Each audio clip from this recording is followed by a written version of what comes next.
Aujourd'hui, nous avons un thème magnifique.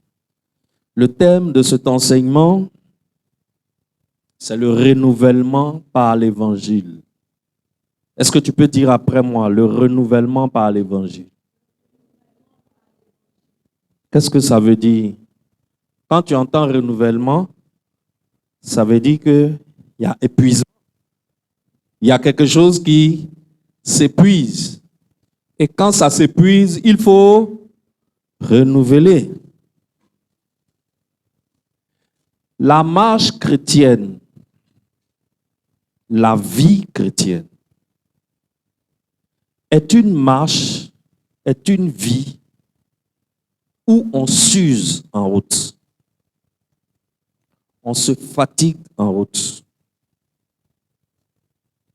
La marche chrétienne n'est pas un long fleuve tranquille. Pour marcher avec, on ne vient pas à l'église, on reçoit Christ, on reçoit son baptême, et à partir de ce jour-là, tout il marche bien, tout il va bien, tout roule bien dans ta vie. Non. La marche chrétienne est une marche où on s'épuise en route, où on se fatigue en route, où on se perd souvent en route. Donc, quelqu'un qui veut marcher avec Dieu a besoin régulièrement d'être renouvelé. Il a besoin d'être renouvelé. Quand quelqu'un marche avec Dieu qu'il n'est pas renouvelé, le drame, c'est qu'il a l'impression d'être dans le vrai jusqu'à demain matin. Or, il y a longtemps que Dieu a voyagé. Dieu que tu vois là, il voyage. Dieu voyage. Tu peux être avec Dieu ici aujourd'hui. Mais comme tu ne te renouvelles pas, qu'est-ce qui se passe? Dieu a bougé. Mais toi, tu es toujours ici. Et tu défends cette position mordicus avec griffes et ongles. Et tu penses être dans le vrai. Mais il y a longtemps que tu es perdu. Pourquoi? Parce que tu ne t'es pas renouvelé. Il est impossible à un chrétien, à un homme, de marcher avec Dieu pendant un temps long sans renouvellement. C'est pour cela que tu vois des chrétiens et des chrétiennes qui sont dans des situations, tu te dis, mais ceux mêmes qui ne vont pas à l'église là, c'est mieux. Ou bien, vous n'avez jamais dit ça?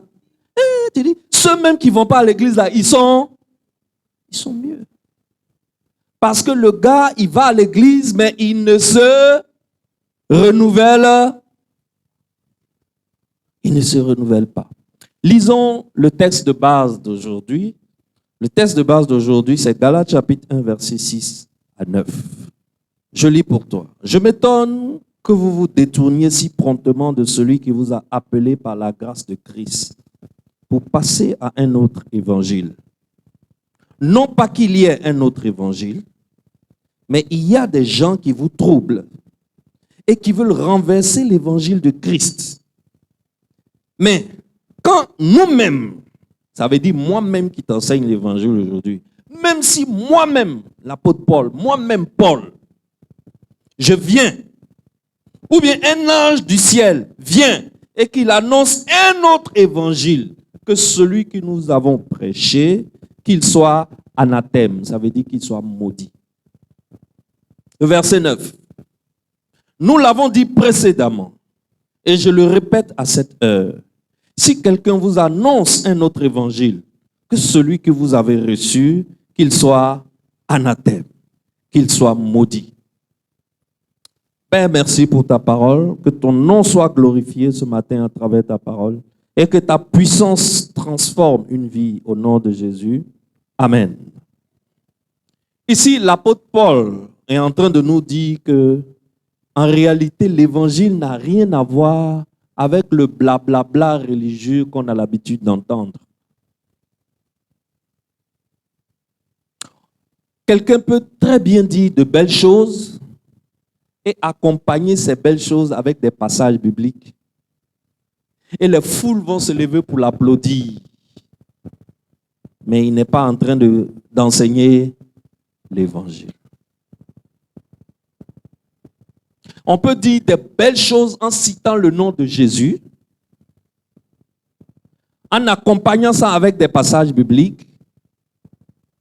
Et ça peut avoir de l'effet sur les gens. Ils aiment, ils acclament, ils applaudissent. Mais ce n'est pas l'évangile. Malheureusement, la plupart des gens qui fréquentent les églises aujourd'hui n'ont pas reçu l'évangile. Ah, j'étais choqué. J'étais choqué, n'est-ce pas? La plupart des gens n'ont pas reçu l'évangile. Tu penses que le pasteur exagère. Mais je dis ça parce que l'évangile n'est pas quelque chose de facile à comprendre. Retiens ça aujourd'hui. L'évangile, là, la chose pour laquelle nous venons à l'église, là, parce que ici à l'église, nous vous enseignons l'évangile. Ce qui fait que nous sommes devant et que vous vous êtes assis, c'est que nous sommes considérés comme des experts en évangile. Sinon, parmi vous ici, là, il y en a qui sont des experts en chimie. Si moi je vais à l'université d'Abobo-Adjamé, dans la classe de pasteur Jacques, je peux enseigner? Est-ce que je peux enseigner? Je vais commencer où? Je vais finir où? Je connais quoi en chimie? Rien. Donc là-bas, celui qui prend le micro, c'est qui? C'est le docteur en chimie. Ici, vous avez affaire à un docteur en évangile. C'est pour cela que vous venez à l'église. Parce que vous considérez que celui qui est devant est un docteur en évangile. Maintenant, si le docteur en évangile prend son micro et puis il laisse l'évangile et puis il parle d'autres choses qui sont agréables à vos oreilles, mais qui au fond ne sont pas l'évangile, vous êtes venu chercher quoi à l'église? Parce que si c'est pour entendre parler de morale, ce n'est pas à l'église qu'on parle de morale. Il y a une chaire à l'université pour ça, la chaire de philosophie, d'éthique et de morale. Et il y a des docteurs en philosophie, en éthique et en morale.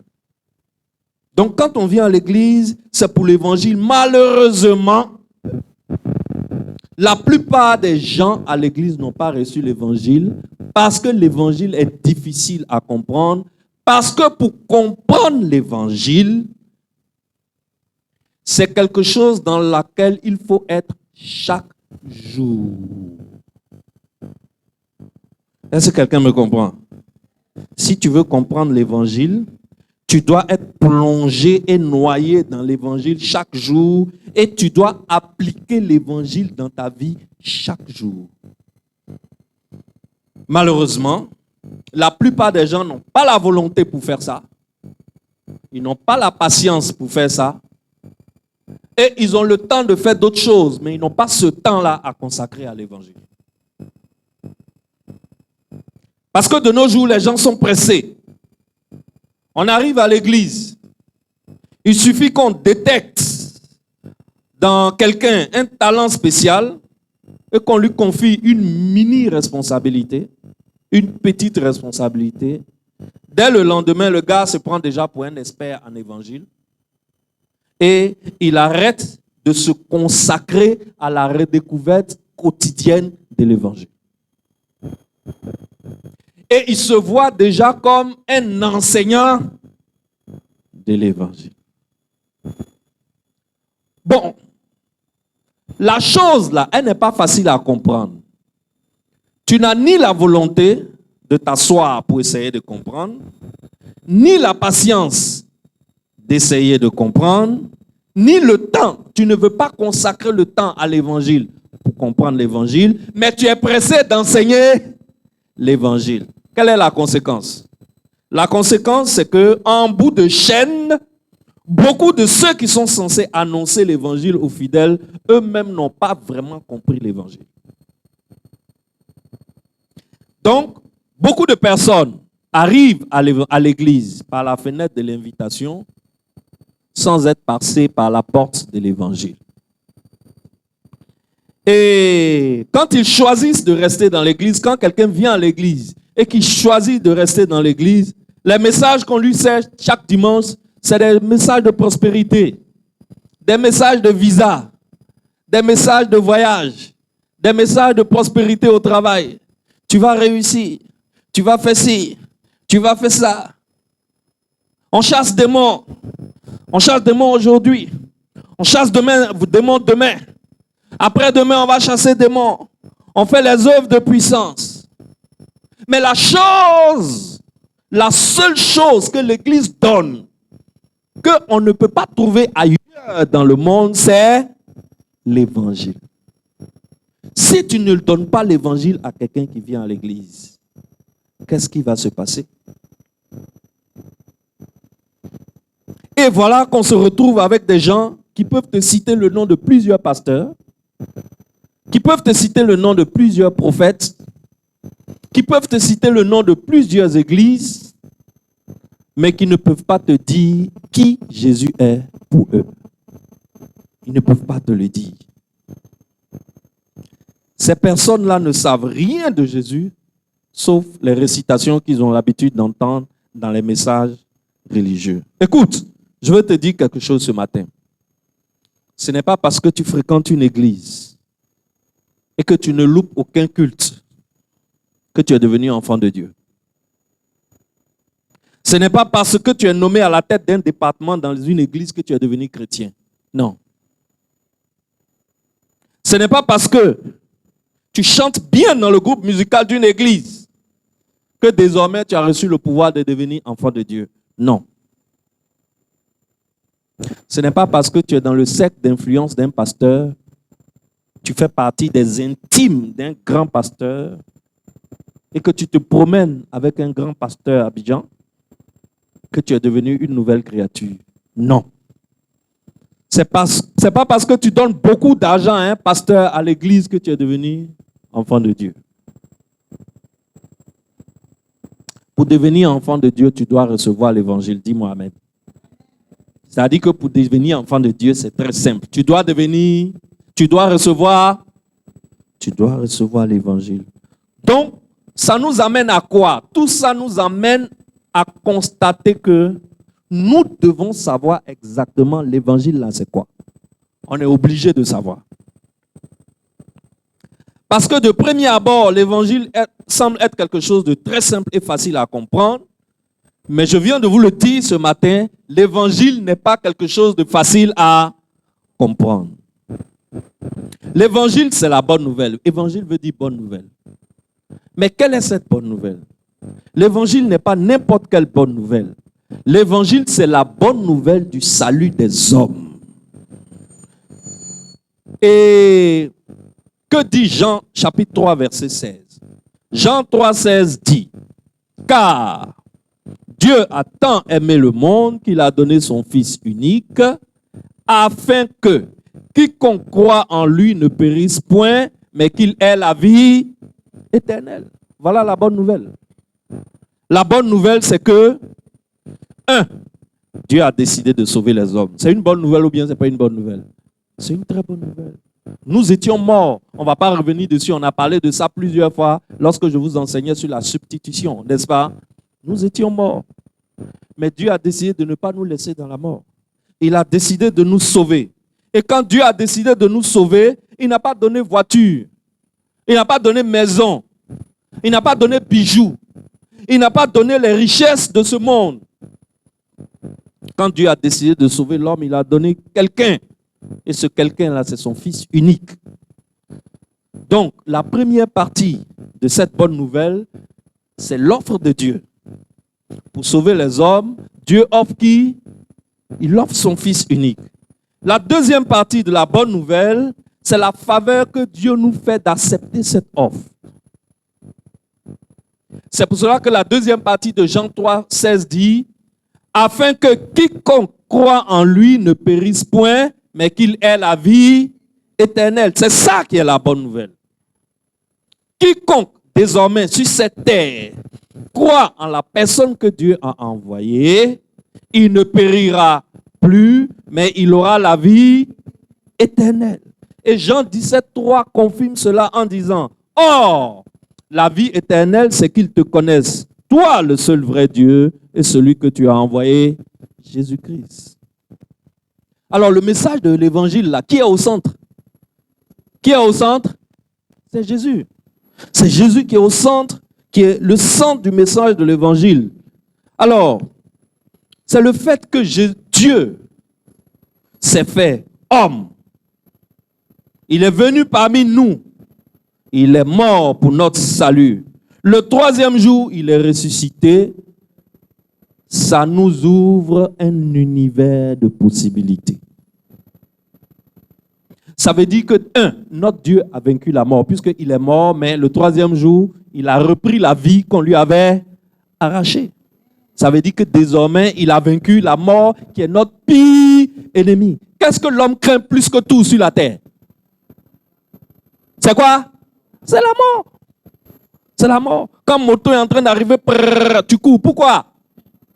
On a peur de mourir. Quand tu es en train de traverser la route, tu attends d'arriver au feu et tu veux passer sur les passages cloutés. Pourquoi? Tu ne veux pas mourir. Quand tu es en train de boire avec tes amis, quand tu te lèves pour aller aux toilettes, tu vas à ton verre. Pourquoi? Tu ne veux pas mourir. Il y a des amis démons. Dans ton dos, il va frotter quelque chose sur ton verre, tu bois, toi tu es mort. Est-ce que tu vois? Et notre Dieu a vaincu la mort et il nous ouvre un univers de possibilités. Alors, tu vois, quand tu entends ça comme ça, tu te dis, mais j'ai déjà compris. Tu dis, mais l'évangile c'est facile. Oh, j'ai compris, j'ai tout compris, c'est fini.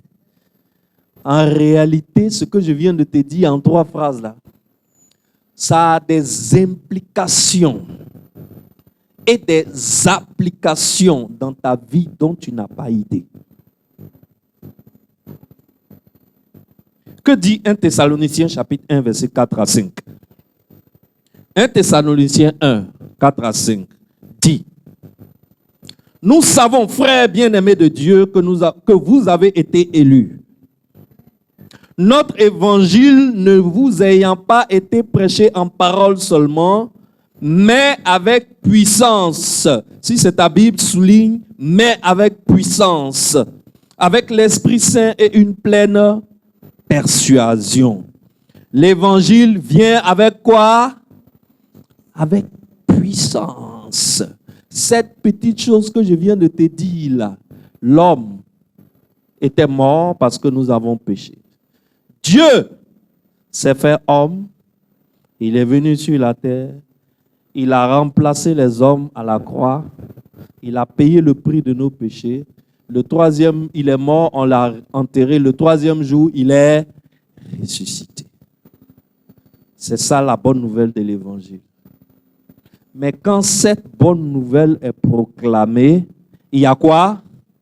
Il y a manifestation de puissance. Elle vient avec puissance. Romains chapitre 1 verset 16 dit: car je n'ai point honte de l'évangile.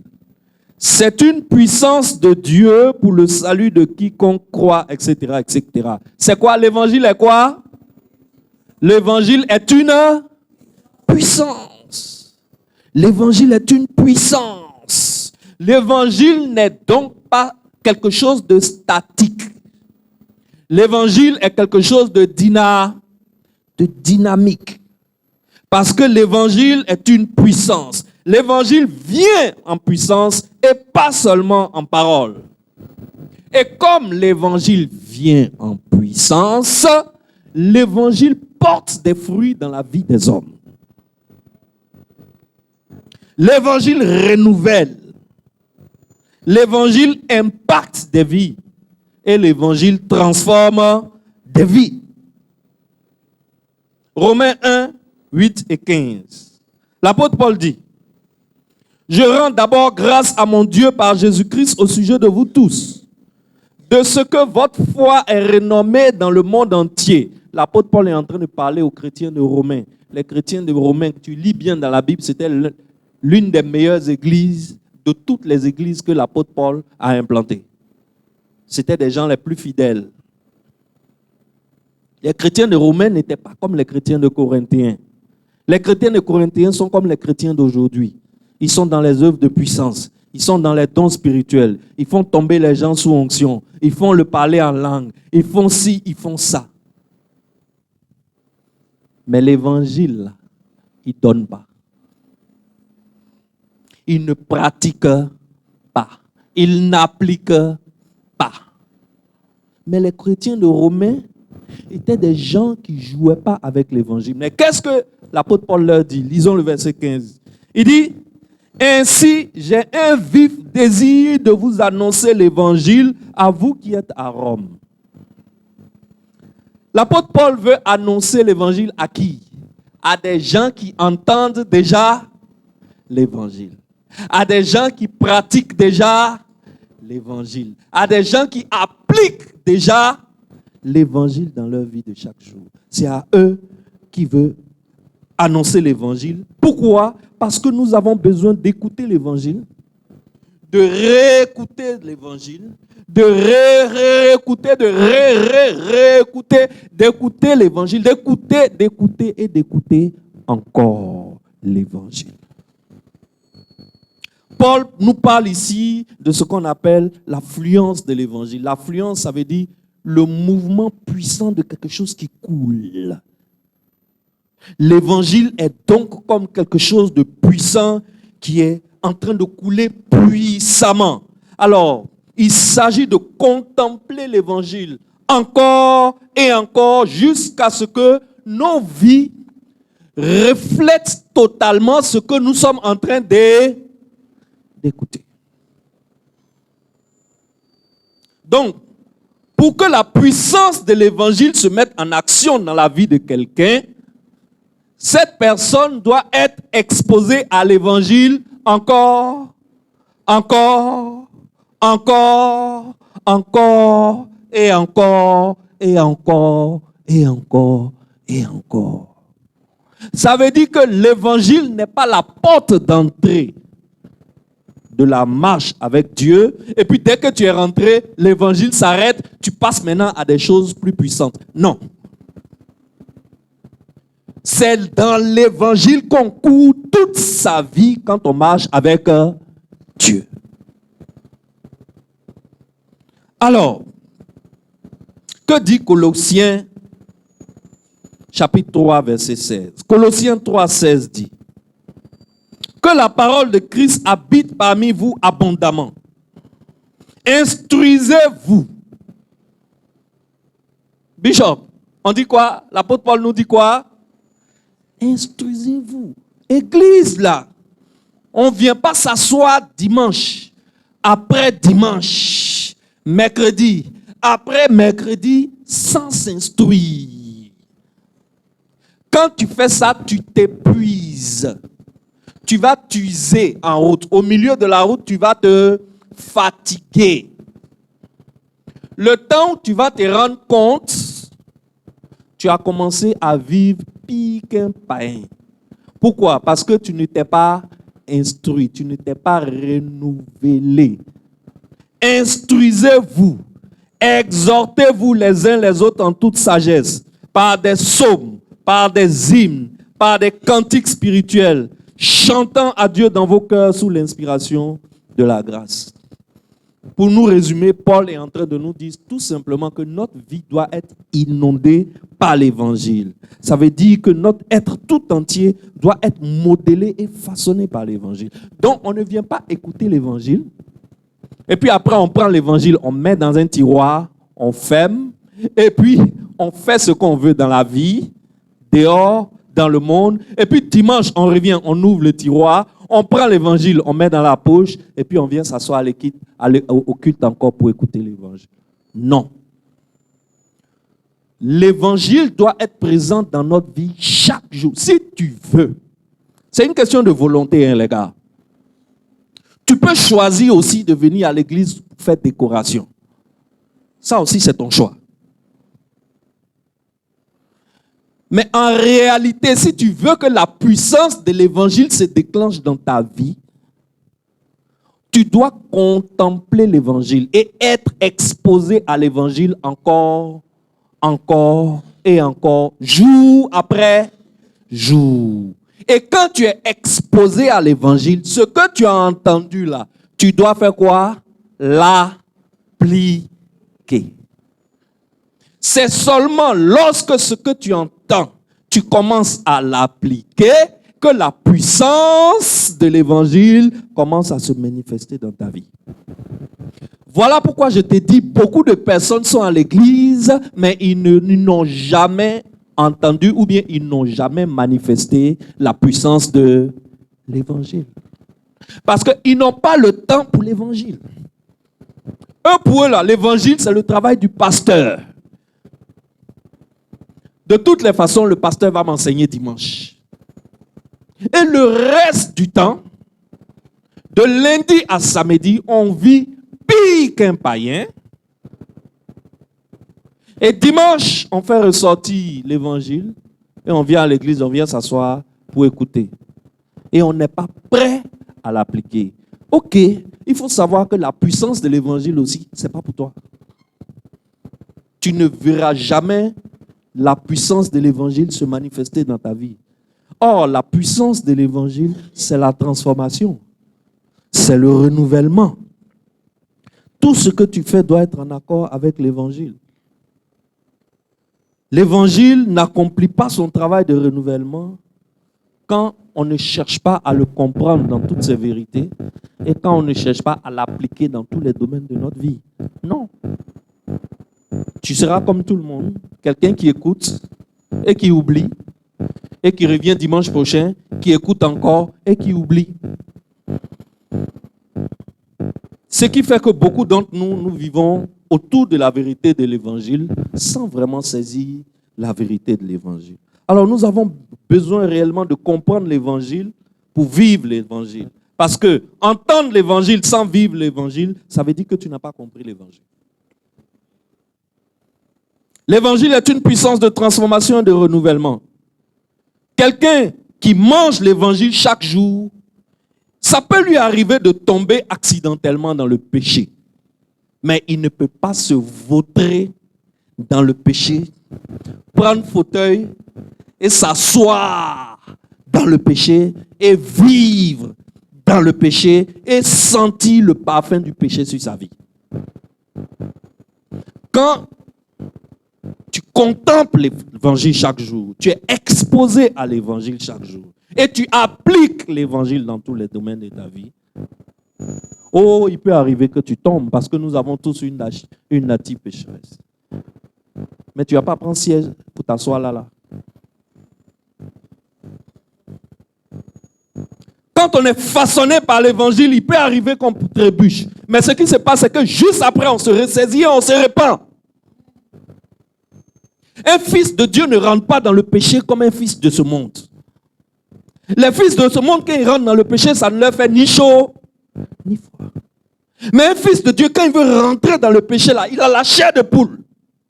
Il y a quelque chose. Il y a quelque chose qui lui dit, ici, là, ce n'est pas ta place. Ce que tu veux faire, là, ce n'est pas à toi de faire ça. Mais comme la nature humaine aussi est un tyran, il peut arriver que tu trébuches. Ça peut arriver. Même pasteur trébuche. Donc, ce n'est pas fidèle. Si bois frais brûle, c'est bois sec qui ne va pas brûler. Ah. Un jour, il y a un pasteur, au moment de payer les 2 heures de l'hôtel, il dit, madame, je veux 2 heures. Eh, pas ça. Il se retourne, voici un de ses fidèles. En temps, c'est déjà sorti de sa bouche. Je veux. Et puis la marchandise était à côté, en train d'attendre les 2 heures pour aller lui montrer qui a mis l'eau dans coco. Donc ça arrive. Ça peut arriver. Mais quand ça arrive, il ne faut pas rester là-bas. Il ne faut pas te vautrer dedans. Ce n'est pas ta place, enfant de Dieu. Dans le péché, là, c'est pas ta place. Écoute la voix qui te parle dans ton ventre. Pourquoi tu dis à la voix là de cette terre? Parce qu'il y a une voix dans ton ventre là-bas qui te dit, mon frère quitte. Mon frère quitte. Mon frère quittons. Mon frère quittons. Mon frère quittons. Toi aussi tu lui dis, tais-toi, le clou est trop doux. Tais-toi, le cul est trop bombé. Tais-toi, les mollets sont trop dodus. Mon ami, tu es en train de voler l'argent de l'État. Ce n'est pas ton argent. Dépose l'argent là. Tais-toi, j'ai besoin de ça. Tais-toi, j'ai besoin de ça. Tant que l'homme là, c'est mari de quelqu'un. Oh, tais-toi, j'ai besoin de manger ça un peu. Ça peut arriver. Écoute, il n'y a pas ange parmi nous. Nous tous, on est fait de chair et de sang. Ça peut. La seule chose que je suis en train de te dire, c'est que ne t'assois pas là-bas. Ne t'installe pas là-bas. Relève-toi. Ressaisis-toi. Reprends-toi.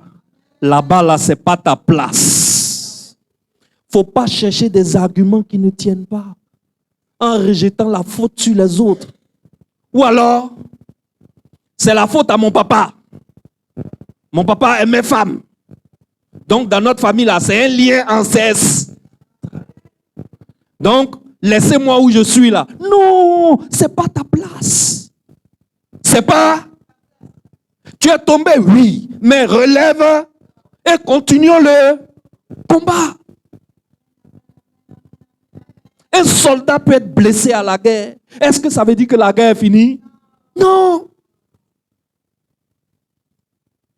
Non, ce n'est pas ma faute. Le cuir de la fille est trop bombé. J'ai besoin de ça. Ce n'est pas ma faute. Le tonton la sent trop bon. Et puis il donne l'argent facilement. Ce n'est pas ma faute. Sors. Non, il sent trop bon. Il est trop choco. Ma fille, sors de là. Non, c'est trop doux. Et tu cherches à rejeter la faute sur les autres. Ce n'est pas comme ça.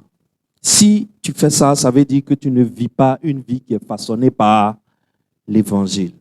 Et ça veut dire que tous les jours, tu n'es pas exposé à l'évangile. Alors, écouter l'évangile sans vivre l'évangile, ça veut dire qu'on n'a pas compris l'évangile. L'apôtre Paul dit, 1 Corinthiens 11:1, soyez mes imitateurs comme je le suis moi-même de Christ. Alors, tu es chef de famille, tu es responsable de réseau, ou bien tu as une responsabilité ici à l'église, tu es bishop. Est-ce que toi aussi tu peux dire à tes disciples, soyez mes imitateurs? Ou bien tu es pasteur, mais tu as déjà validé 2 demoiselles bien roulées dans l'église et tu es en train de placer ton piège pour la 3e. Et tu es pasteur. Moi, j'ai fait alliance avec Dieu, les gars. Moi, là, je ne suis pas saint. Hein? Non, moi, je ne suis pas saint. Je suis plus bandit que beaucoup d'entre vous ici. Moi, je suis un chef bandit que Dieu a récupéré. Parce qu'il a vu que s'il ne récupère pas lui là, il va bouleverser le monde négativement. Donc Dieu veut que je bouleverse le monde positivement. Il y a les mousseaux ici, c'est mon goût qui est là. Je te dis la vérité. Mais j'ai fait alliance avec Dieu. Que je ne dévorerai pas les brebis qu'il m'a données pour nourrir. On dit, pasteur, nourris-les. J'ai fait alliance avec Dieu. Je sais draguer. Mais ici, là, je ne sais plus. Parce que j'ai fait alliance avec Dieu. Est-ce que toi, tu es chef de famille, tu peux dire aujourd'hui à tes disciples, tu peux leur dire à ceux qui te suivent, devenez mes imitateurs. Tu peux dire ça? Tu peux dire ça? Ou bien tu as déjà frappé en sous-marin. Il y a des gens, ils sont... Le temps que tu as te réveillé, il a frappé toi dans l'église. Et puis il est là, et puis il te regarde sans sueur. Son nez bouge. Tu vois, non, serpent. Langue la sort. Tu n'as pas une vie façonnée par l'évangile. Et pour avoir une vie façonnée par l'évangile, on n'y arrive pas en se concentrant. Ce n'est pas par la force. Ce n'est pas en serrant les fesses très dures. On arrive à avoir une vie façonnée par l'évangile. La plupart d'entre nous, on a une vision déformée par le christianisme. Et nous pensons qu'en nous enfermant au milieu d'une tonne d'interdictions, on va arriver à plaire à Dieu. Non. Laisse-moi te faciliter la chose aujourd'hui. Sache que l'évangile n'est pas quelque chose que nous on fait. Est-ce que tu me suis? L'évangile n'est pas quelque chose que nous on fait. L'évangile est quelque chose qui a été déjà fait pour nous. Et celui qui l'a fait, c'est le Seigneur Jésus-Christ. La seule chose qu'on nous demande, notre part dans l'évangile, c'est de répondre à ce que Jésus-Christ a fait. Quelle est la réponse que tu donnes à ce que Jésus-Christ a fait pour toi? C'est ça qui est ta part. Alors, on n'attend pas de toi que tu fasses un exploit. On n'attend pas de toi que tu sois un ange du ciel. On attend de toi juste que tu répondes favorablement à ce que Christ a fait pour toi. Alors, Excellence, est-ce que en tant qu'individu, tu mènes une vie qui est façonnée par l'évangile? Ou bien toi tu mènes une vie oh là là. Tu es dans l'église, tu vois son mari chaque jour. Tu causes avec son mari, tu parles, mais tu passes derrière, tu dois demander le numéro de la fille parce que tu veux coucher avec. On est dans l'église. Ah les gars, sciencés. Ou bien, sciencés ou bien, on n'est pas des animaux. On n'est pas des animaux. Bon, si le gars là sait que tu fais ça, tu t'attends à quoi? Si elle va dire au gars là que, chérie, lui là, voilà ce qu'il fait, tu t'attends à quoi? Bon, suppose que pour toi qui es à la maison avec qui tu dors là, tu entends que le pasteur est en train de passer derrière pour essayer de creuser trop en bas de toi. Tu vas réagir comment?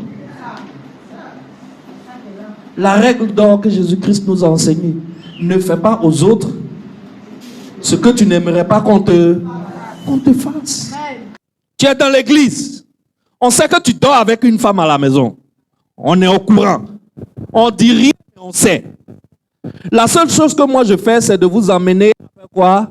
À régulariser. Est-ce que moi, mon rôle, c'est de donner femme à quelqu'un? Non. C'est femme que quelqu'un vient me montrer. C'est ça que moi, je vais doter pour lui. Ou bien? Donc, tu es venu avec ton mouvement. Ça va en vous, ça va pas en vous. Moi, ce n'est pas à mon niveau. De toutes les façons, vous ne me dites rien. Je sais qu'il y a ton mouvement qui est couché au lit à la maison. Mais je sais aussi que tu as des copines en ville. Il y a une même qui est enceinte. Mais c'est toi, dans tout ça là, tu n'as pas. C'est la fille du pasteur. Bon, tu t'attends à quoi? Tu cherches quoi? Dis-moi. Toi, tu as des problèmes que tu n'as pas encore solutionnés. On te regarde, on a pitié de toi. Mais toi-même, tu n'as pas pitié de toi. Comme la fille du pasteur a un cul bien soulevé, tu veux ça aussi. Tu veux ça aussi. Ça aussi, tu veux. Dans la maison du pasteur, tu es venu faire mougoupan.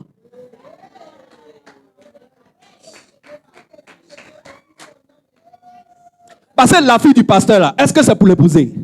Si tu dois épouser, il y a une qui est couchée sur ton lit. Les gars, ne nous comportons pas comme si on n'avait pas de loi.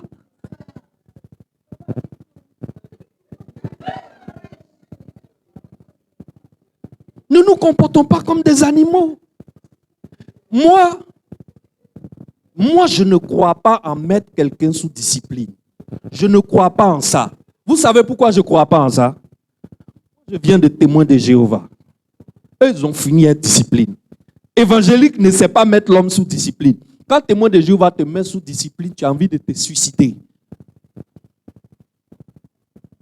J'ai vu ça pendant 20 ans et puis je suis sorti de ça. Et je sais que mettre quelqu'un sous discipline, ça ne règle pas le problème. Je sais que ce qui règle le problème, c'est gagner l'environnement du cœur de la personne. Quand le cœur de la personne est impacté par l'évangile, c'est ce cœur-là qui l'amène à prendre ses décisions de chaque jour. Donc, tu veux changer la vie de quelqu'un, touche son cœur avec l'évangile. Ce n'est pas en le mettant sous discipline que le problème va se régler. Mais vrai, Si j'ai envie de commencer à mettre des gens sous discipline. Je vous dis la vérité. Depuis un moment, j'ai envie de commencer à mettre des gens sous discipline. L'église est devenue un club échangiste. Vous savez ce qu'on appelle un club échangiste? Je viens à ma femme, toi aussi tu viens à ta femme, lui aussi vient à sa femme, et puis on éteint un peu les lumières, et puis on se mélange. Celle que ta main tombe dessus, c'est ça tu mailles. Un club échangiste. Bon, on n'a qu'à enlever tant de gloire, on va mettre club échangiste. Gloire. Je parle d'ici. Je parle d'ici. Je parle d'ici. Je ne parle pas d'ailleurs, je parle de mon église. Les gens s'en foutent ici à l'église. Ils tombent sur les vies à gauche, à droite. Un désordre. Mais on a une loi. On n'est pas des gens sans loi. Vous avez quel problème? Vous ne pouvez pas parler au bois là un peu? Mais on est combien? On est combien? Et puis vous faites ça. Il faut savoir que ça va se savoir. On n'est pas beaucoup. Ça va se savoir. Ça va se savoir. Vous savez pourquoi ça arrive? Parce que personne n'accepte le renouvellement par l'évangile. Tout le monde attend dimanche pour recevoir la prédication du pasteur. Tout le monde attend dimanche pour recevoir la prédication du pasteur. Personne ne lit lui-même. Personne ne lit sa Bible lui-même chaque jour. Parce que quand tu rentres dans la présence de Jésus-Christ chaque matin, quand tu lis ta Bible et que tu es en contact avec l'évangile chaque jour, tu as des limites dans les choses que tu fais. Tu as des limites. Il peut t'arriver de déconner. Oh, nous tous on déconne un peu. Mais tu as des... C'est pour cela que je vous dis que parfois l'amitié, ça sauve.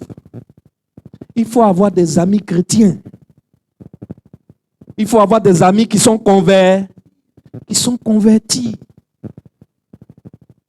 Parce que si toute la journée, tu passes toute la journée avec des gens qui n'ont pas de loi, et le soir, c'est avec ces mêmes personnes que tu vas t'asseoir pour manger poulet braisé et boire une bière.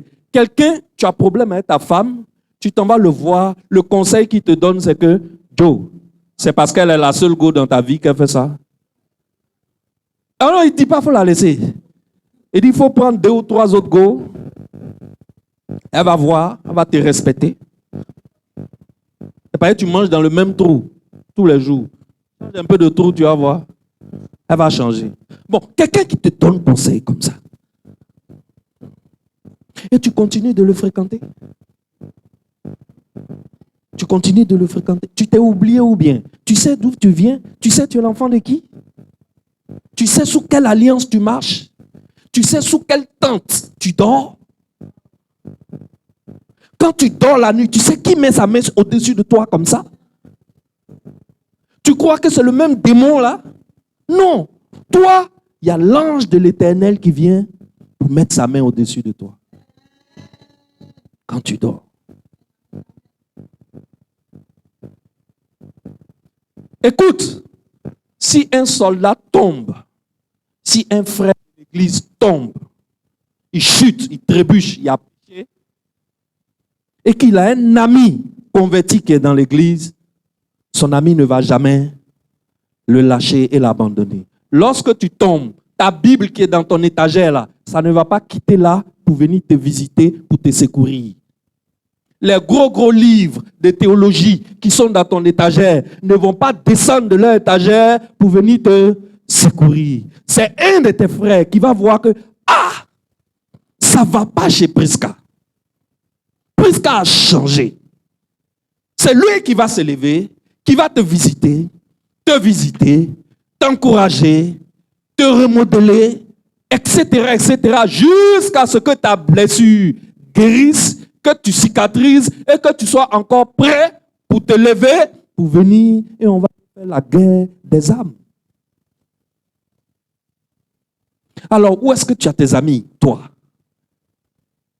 Où sont tes amis? Tes amis sont où? Tes amis, c'est les gars avec qui tu bois bien tous les soirs. Et que chaque soir, chacun vient avec une copine différente. C'est ceux-là que tu fréquentes? Alors, si c'est ceux-là que tu fréquentes, laisse-moi te dire, quelle que soit la dureté de ta carapace, ils vont arriver à t'avoir.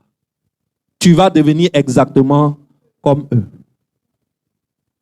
Parce que si tu fréquentes des gens que tu ne peux pas influencer, eux, ils vont t'influencer. C'est comme ça. Si tu fréquentes des gens que tu ne peux pas influencer, eux, ils vont t'influencer. Eux, ils vont t'influencer. C'est pour cela que chaque personne dans l'église doit avoir son Paul, son Barnabas et son Timothée. Ça veut dire quoi? Ça veut dire que tu es dans l'église, là. Tu dois avoir un ami qui est capable de te regarder dans les yeux pour te dire la vérité sans que tu sois en colère. Même si tu es en colère, il s'en fout de ta colère. Il te dit ce qu'on doit te dire pour te sauver. Mais si tu t'enfermes dans ta bulle, personne n'a accès à toi. Tu es isolé. Tu vis comme une ermite dans ton univers. Dès que le culte finit net, femme, tu t'envoles comme un oiseau. On ne te voit pas. Quand tu viens, c'est pour faire culte. Quand culte est fini, tu t'envoles, tu t'envoles. Tu n'as pas d'amitié. Tu n'as pas quelqu'un qui peut te parler. Le jour, qui va te parler? Ta Bible va descendre pour venir te parler? Tu as déjà vu Bible descendre de l'étagère pour venir secourir quelqu'un qui est en train de rétrograder? Ou bien quelqu'un qui a pris une balle? Il faut un homme. Il faut un frère. C'est celui-là qu'on appelle ton Paul. Donc chacun doit avoir son Paul. Tout le monde doit avoir un Paul. Tu peux pas vivre dans ta bulle. Personne ne peut vivre dans sa bulle et prospérer. Tu dois avoir aussi ton Barnabas. Ton Barnabas, c'est l'ami que tu n'as pas peur de lui. Que tu peux appeler pour dire, Joe, ça va pas. Tu vois la petite Prisca là, elle me fatigue dans l'église. Tu as vu la dernière fois son jean elle a porté là. Et sa veste là. C'est moi seul qui ne pouvais pas respirer. Joe, je fais comment? Joe, aide-moi, sinon il a tapé ça très mal. Joe, au secours. Et lui, comme c'est un ami chrétien converti, il va te dire, mon frère, bois bien, ça va passer. Ça va passer. Regarde-la, fais comme si tu ne vois pas. Et il va toujours trouver la phrase ou le mot pour te décourager. Pour que ton homme fort pointe sa tête ailleurs. Tu dois avoir ton Barnabas. Ton gars, moi, mon Barnabas, c'est le pasteur Olivier. La plupart d'entre vous, vous savez. Mon Barnabas, c'est le pasteur Olivier. Quand j'ai mes problèmes, je l'appelle. Il dit, trouve-moi ici, je vais le trouver, je lui explique. Quand il finit de me parler là, tous mes projets là, je laisse tomber pour revenir à l'évangile. Qui est ton Barnabas? Ou bien tu es dans l'église, tu t'es entouré d'une aura telle que personne ne peut t'approcher. Qui est ton Barnabas? Et chacun doit avoir un Timothée. Le Timothée, c'est celui en qui tu déposes ce que Dieu a mis en toi. Ce que Dieu t'a donné comme don, tu lui transfères, tu lui enseignes, tu lui donnes. Donc chacun doit avoir son Paul, son Barnabas et son Timothée. Ton Paul va te sauver lorsque tu es en train de chuter. Ton Barnabas va te faire rire lorsque tu es en train de chuter.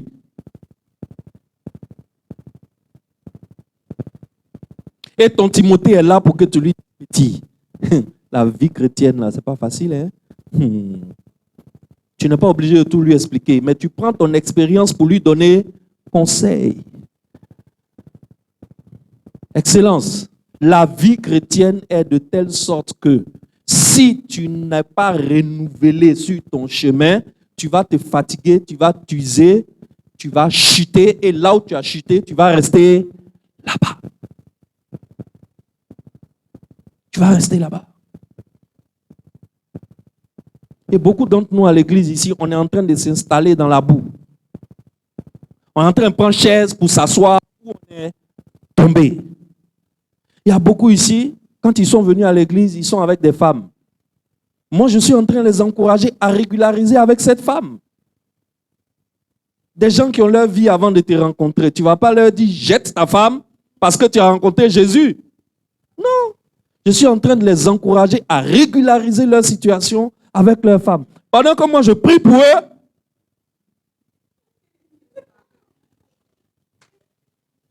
eux sont en train de s'enjailler. Non. Dans cette église, on a besoin du renouvellement par l'évangile. On est en train de s'installer dans la boue. Pourquoi? Parce que le pasteur ne met pas les gens sous discipline. Si c'est comme ça, je vais commencer à mettre sous discipline. On est en train de s'asseoir là où on a chuté. On est en train de s'asseoir là où on a chuté.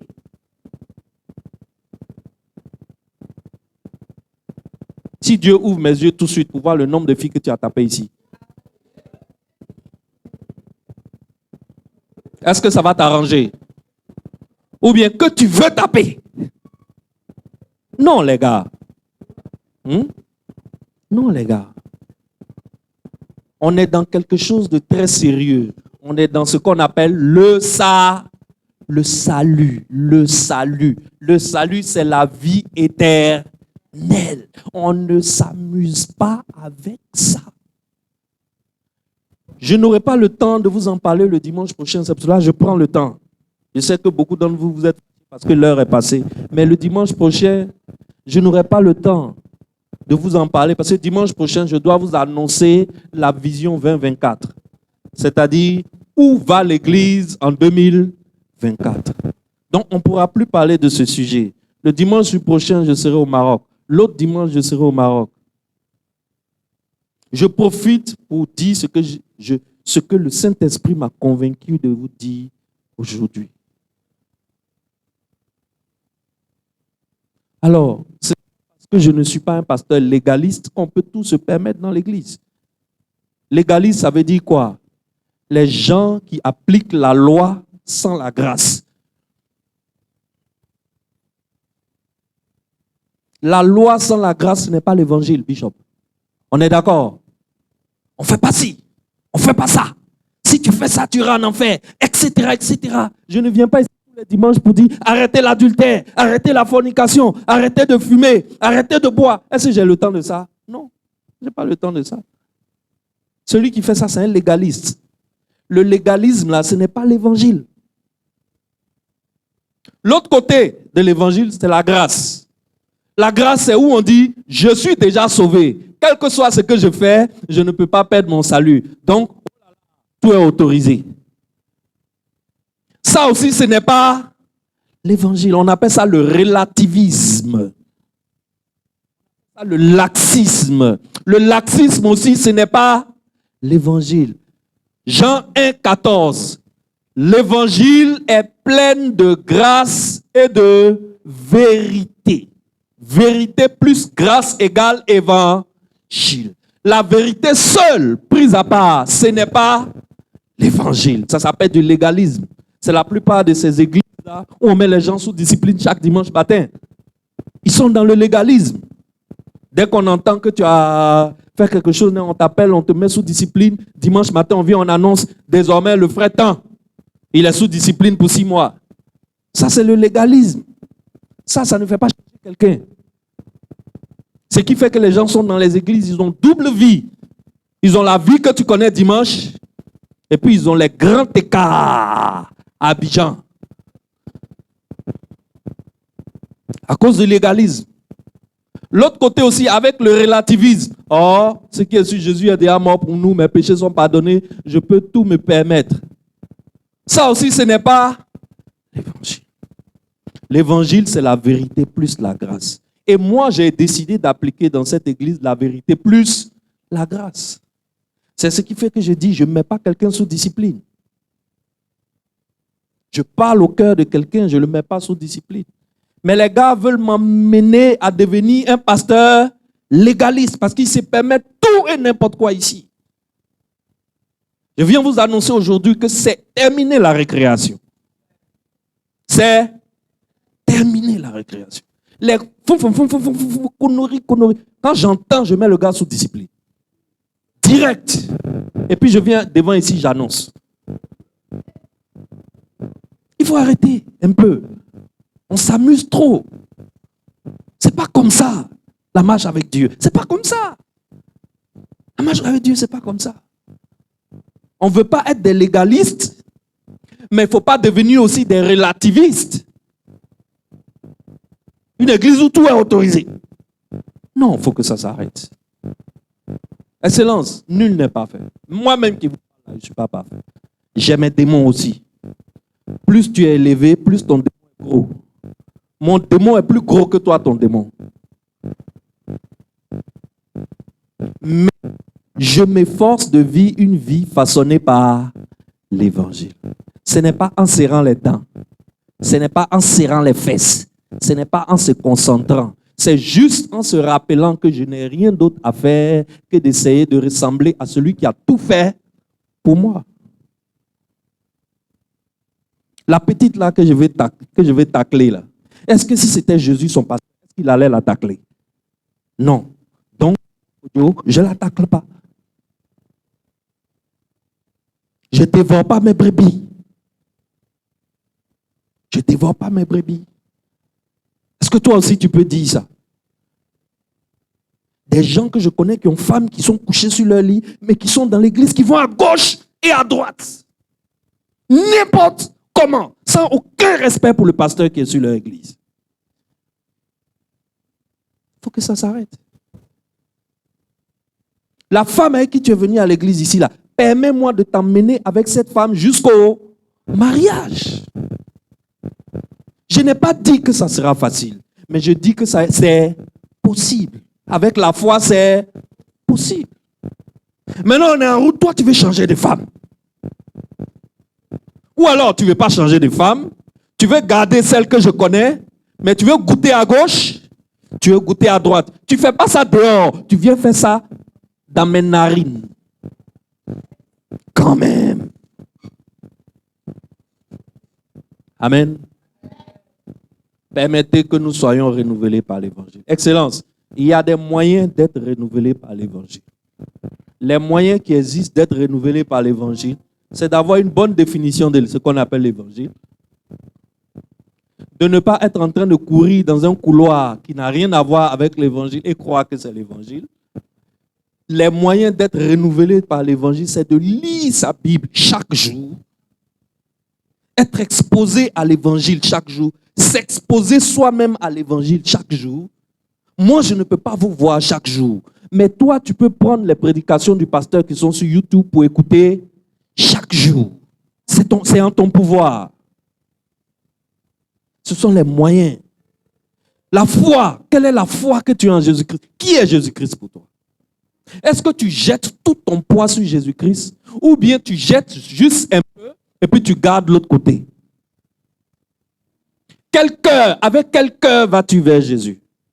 Tu vas vers Jésus avec un cœur calculateur? Qu'est-ce qu'on appelle un cœur calculateur? C'est-à-dire que tu te sers de Dieu pour obtenir ce que tu cherches. Quand tes problèmes sont ici, tu te rappelles que tu es chrétien. Tu viens à l'église, on prie pour toi, on fait action prophétique pour toi.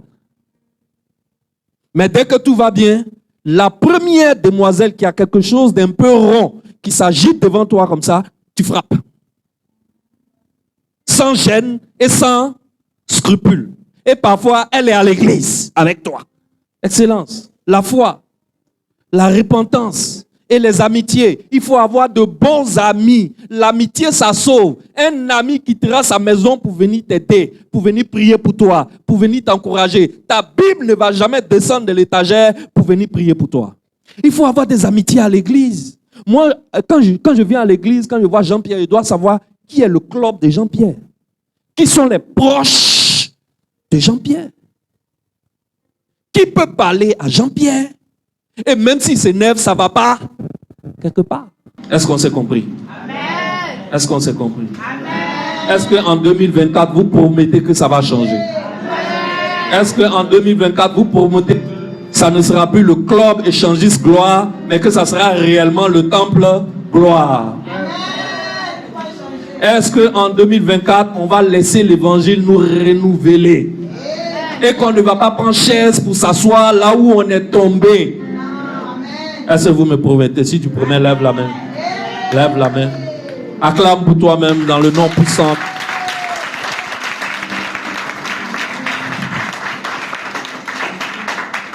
J'ai mangé 30 minutes, excusez-moi.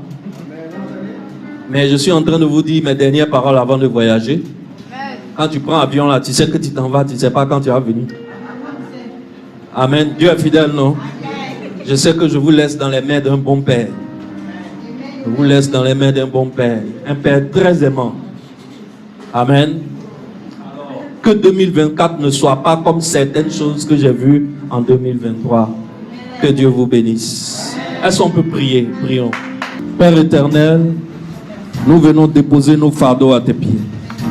Nous ne sommes pas saints, nous ne sommes pas parfaits. Mais aujourd'hui, tu as voulu nous parler, tu as voulu nous réveiller. Que la gloire te revienne et que ton esprit plane sur cette église et que tu nous emmènes de gloire en gloire. Père, touche le cœur de quelqu'un qui était fatigué, touche le cœur de quelqu'un qui était usé. Renouvelle quelqu'un par ta parole, dans le nom puissant de Jésus. Amen.